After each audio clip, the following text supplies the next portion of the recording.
Bonjour à tous, bienvenue dans une nouvelle vidéo Booktube, c'est-à-dire une vidéo où je vais vous parler d'un livre.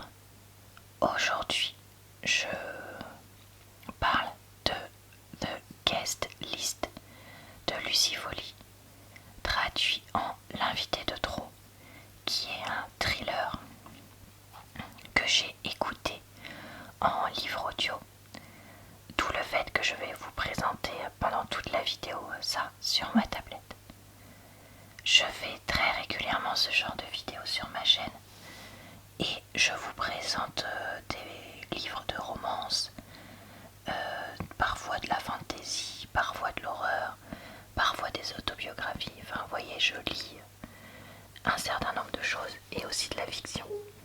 Donc, je vous mettrai en barre d'infos, commentaires épinglés et dans le i en haut de l'écran le lien vers d'autres vidéos de ce genre qui pourraient vous intéresser, j'espère. Le livre a été traduit en français, donc je vais vous lire le résumé, les premières pages de celui-ci pour que vous puissiez vous faire votre opinion dessus.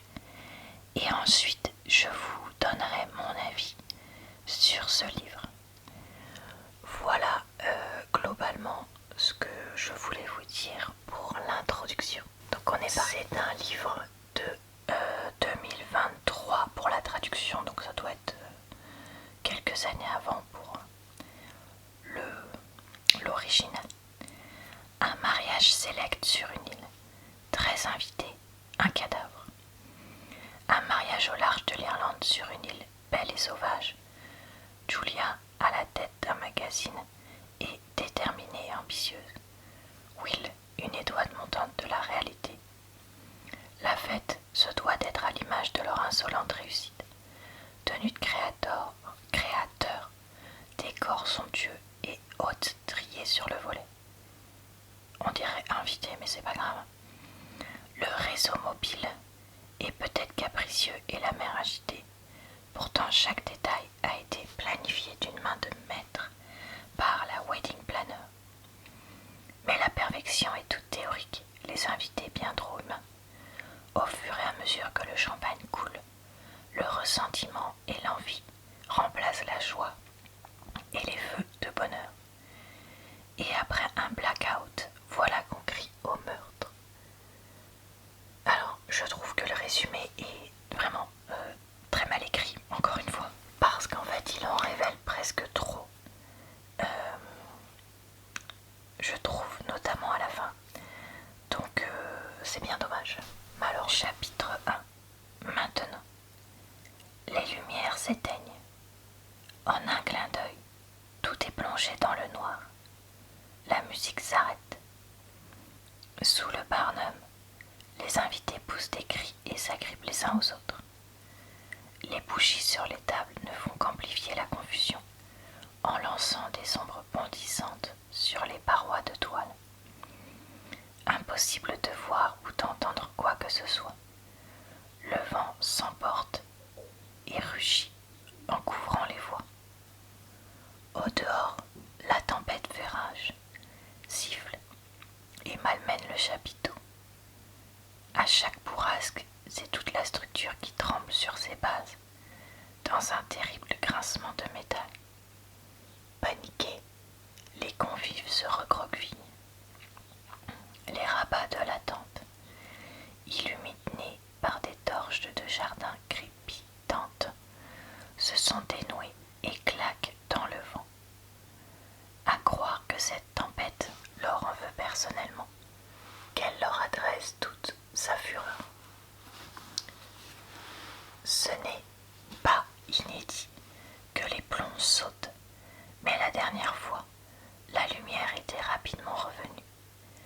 Les invités s'étaient bien vite remis à danser, à boire, à gober des pilules et à s'envoyer en l'air, à manger et à rire, en oubliant ce qui venait de se passer.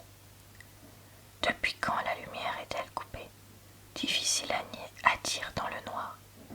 Quelques minutes, 15, 20. Il commence à prendre peur. L'obscurité semble dissimuler une infinité de menaces. En Les ampoules clignotent et se rallument.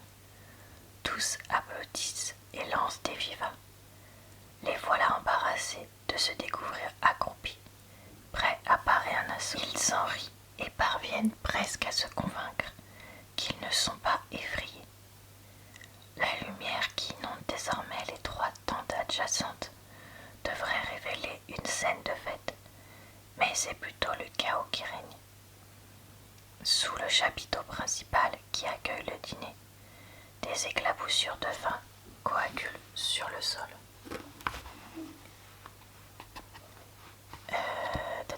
Une traînée écarlate macule le lin blanc. Une traînée écarlate macule le lin blanc d'une nappe. Des bouteilles de champagne encombrent toutes les tables, témoignant d'une soirée arrosée de verre, levée au bonheur des maris. Une belle paire de sandales argentées, laissée à l'abandon, pointe sous un siège. Sous la tente abritant la piste de danse, le groupe irlandais se lance dans un air plein d'entrain pour remettre la fête sur ses rails. Beaucoup d'invités s'y précipitent, en quête d'un soulagement facile. L'une d'entre eux, pieds nus, a marché sur du verre brisé et laisse des taches de sang par terre. Elles prennent une couleur rouille en séchant. Personne ne les remarque. D'autres convives errent sous la tente principale et se rassemblent dans des coins, telle la fumée d'une cigarette oubliée. Ils aimeraient bien s'en aller, mais n'ont guère envie d'abandonner leur abri au beau milieu de la tempête. Et personne ne peut quitter l'île, pas pour l'instant. Les bateaux ne viendront pas tant que le vent soufflera. Au centre de toute l'attention trône l'énorme gâteau de mariage. Pendant toute la journée, il est resté offert au regard entier, parfait, avec sa traîne de feuillage en sucre scintillant sous la lumière. Mais quelques minutes à peine avant que les lumières ne s'éteignent, les invités se sont rassemblés pour assister à son éviscération. Sa génoise écarlate est désormais exposée aux yeux de tous. Puis, un bruit nouveau se fait entendre à l'extérieur. On pourrait presque le confondre avec le vent, mais il prend de l'ampleur et monte dans les aigus, jusqu'à ne plus laisser aucun doute. Pétrifiés, les uns et les autres échangent des regards. Ce qu'ils perçoivent est facilement identifiable. C'est un hurlement de terreur. Bon, voilà pour la lecture. On va passer à... Alors, qu'ai-je donc pensé de ce livre? Eh bien, écoutez, je l'ai vraiment bien aimé.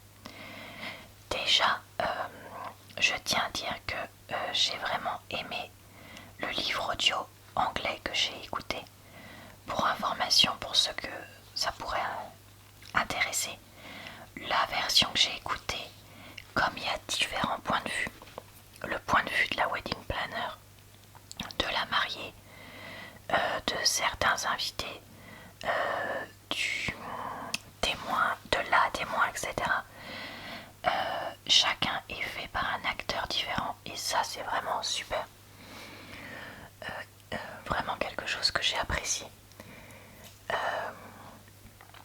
Donc je vous le conseille si jamais vous êtes en mesure de pouvoir l'écouter. Je trouve que les thrillers c'est vraiment super en livre audio parce que le fait d'écouter, on ne peut pas avancer entre guillemets trop vite dans l'histoire. En fait, moi quand j'ai le livre papier ou numérique, des fois je lis là et il y a un truc qui se passe et en fait sans le vouloir mon regard va, si vous voulez, sauter là ou sauter sur la page d'à côté et je vais parfois me rêver. Parfois à cause de ça je vois des choses que je ne devrais pas voir aussi vite parce que les étapes intermédiaires peuvent être importantes, mais en même temps je suis tellement prise dans l'histoire et excitée que ça m'arrive. Et en fait l'écouter, ça permet qu'on ne puisse pas faire ça. Parce que comme les acteurs sont en train de parler, ils parlent au fur et à mesure et on ne peut pas aller trop vite.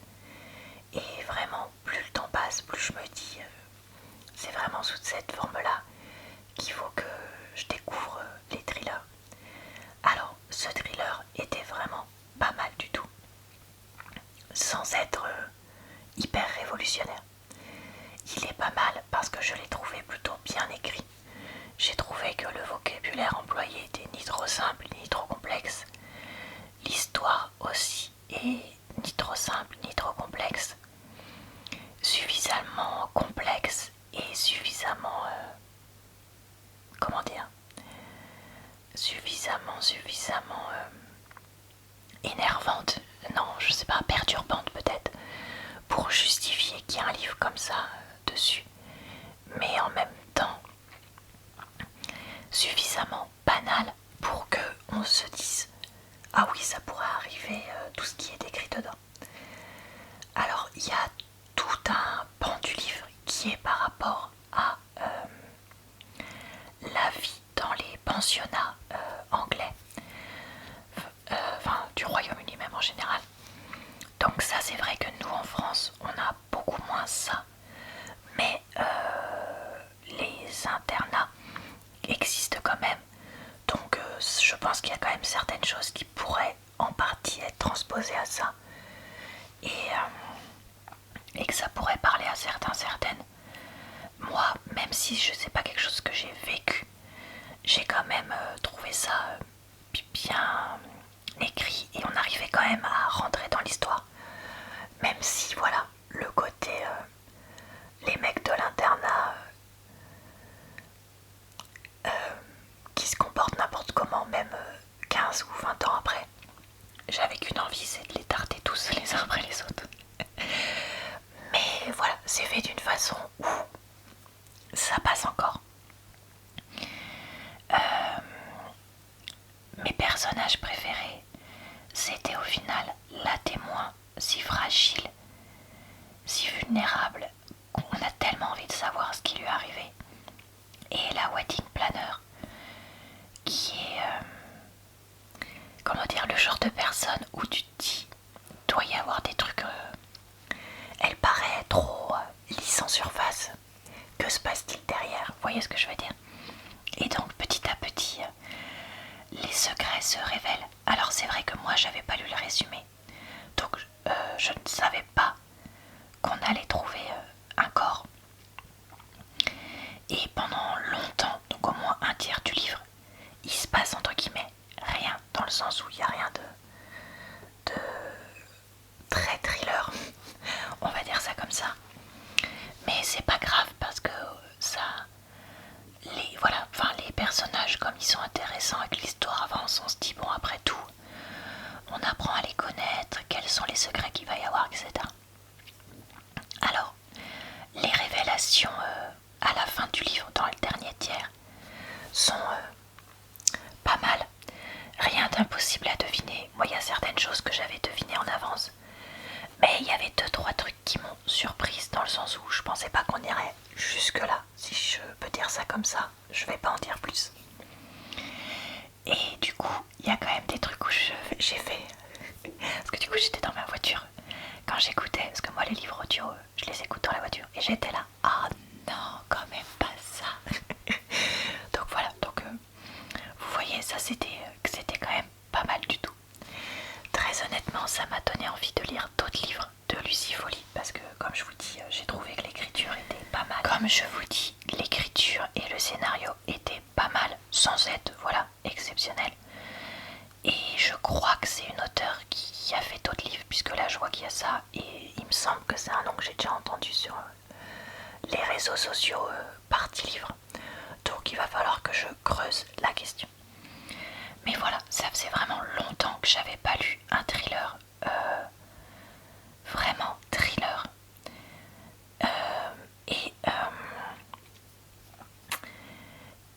comme ça, et suffisamment qualitatif, avec rien de paranormal, et pas non plus une fiction qui tend vers le thriller, si vous voyez ce que je veux dire. Parce que moi je fais quand même la différence entre les deux. Et donc ça m'a fait plaisir de lire ça. Et comme je vous disais, j'ai envie d'en lire d'autres de temps en temps. Donc j'essaierai d'en trouver d'autres à écouter si possible. Voilà, et bah écoutez, c'est tout pour cette vidéo. J'espère qu'elle vous a plu, relaxé et diverti.